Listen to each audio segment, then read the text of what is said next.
তোমার ভালোই বাসে না, তার জন্য কেন তুমি এত অবহেলা সহ্য করবে? এই সব কিছু যদি আমি তুলির আব্বুকে বলি না, আপনাকে একদম ধাক্কা দিয়ে বের করে দিবে। খাম্বার মতো দাঁড়ায় আছো কেন? খাবার দাও না, রিকোয়েস্ট করতে হবে যে খাবার দাও, দাও খাবার দাও সবাইকে। দুলা ভাই কি সব আজব প্রাণী যে ঘরের মধ্যে বসে, আরে ও তো বড় হয়ে আপনার বিপক্ষে কথা বলবে। ওর মা তো ওকে ব্রেন ওয়াশ করতেছে। দুলা ভাই সাপের বাচ্চা তো সাপই হয়, বড় হয়ে ছোবলো দিকে, তাই বড় হওয়ার আগেই এগুলার দুধ কলা দিয়া পোষাটা বন্ধ করে। খবরদার, আপনি কাকে সাপের বাচ্চা বলছেন? ও সাপের বাচ্চা না, ও এই বাড়ির মেয়ে। আপনাদের চাইতে ওর এখানে বেশি অধিকার। আপনাদের সাথে সম্পর্ক বিচ্ছিন্ন হতে পারে, আমার সাথে সম্পর্ক বিচ্ছিন্ন হতে পারে, কিন্তু ওর সাথে কখনোই সম্পর্ক বিচ্ছিন্ন হবে না। ও যদি এতই অহংকারী মেয়ে হয় তাহলে আমার মেয়েকে বিয়ে করেছে কেন? মানে তুমি যদি সুখে থাকো, ভালো থাকো, বউ বাচ্চা নিয়ে, তোমার উপর ওদের এত অধিকার থাকে, খামাখা আমার মেয়েদের জীবন নষ্ট করলে কেন? এত বড় ক্ষতি কেন করলে? একটু আমি না করছি, আমাদের সাথে কোনো রকম খারাপ ব্যবহার না করতে কেন করলি তুই? একটা কথা মনে রাখিস, তুই আর তোর বাচ্চার এই বাসায় কোনো অধিকার নাই। তুলিকে তুমি অস্বীকার করছো? তুলি এই বাড়ির মেয়ে না? সবাই টেবিলে বসে খাচ্ছে, ও কেন ফ্লোরে বসে খাবে? ওর কি এই বাড়িতে কোনো অধিকার নেই? আমি না হয় তোমার অপছন্দের মানুষ, কিন্তু তুলি, ও কি তোমার অপছন্দের? এইসব সস্তা ইমোশন না আমাকে ওলাতে পারবো না।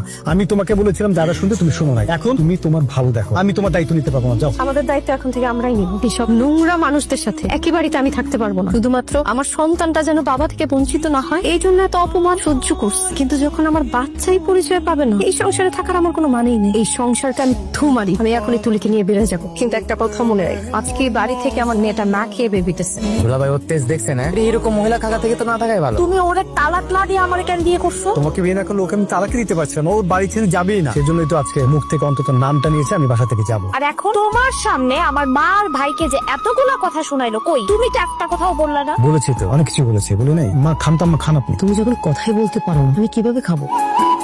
আম্মু চিকেন নাই? না মা, আজকে তো চিকেন রান্না করি নাই। আমি ডিম দিয়ে খাবো না। আজকে খাও, আমি তোমার কালকে চিকেন রান্না করে দিবনি।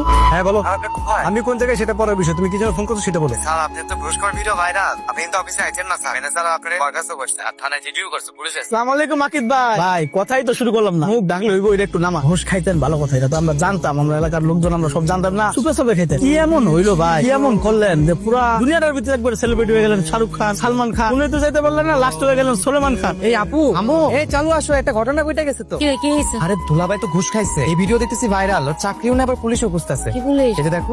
আম্মা এখন কি হবে আমার? কি হবে? এই বাসা থেকে পালাতে হবে, এখানে থাকা যাবে না। এখানে থাকলে দুর্নীতি অপরাধে, তারপরে যে চুরির অপরাধে, ঘুষখোর অপরাধে তাকে পুলিশ খুঁজবে, তার বিরুদ্ধে মামলা হবে, তাকে অ্যারেস্ট করবে, তখন তো আমাদেরকেও ধরবে। আমরা এখানে আছি না? আমি বাবা এই বয়সে থানায় হাজতে যাইতে পারবো না, তোরও সংসার করতে দিব না। চল ব্যাগ গুছা। আমা যা কইছে এটা কিন্তু সত্যই কইছে। ওই বেটা চাকরি নাই, ওর সঙ্গে তোর কি ফিউচার বল? তুই চল তো ব্যাগ খোঁজা। কথা বলিস না, ব্যাগ গুছা তাড়াতাড়ি।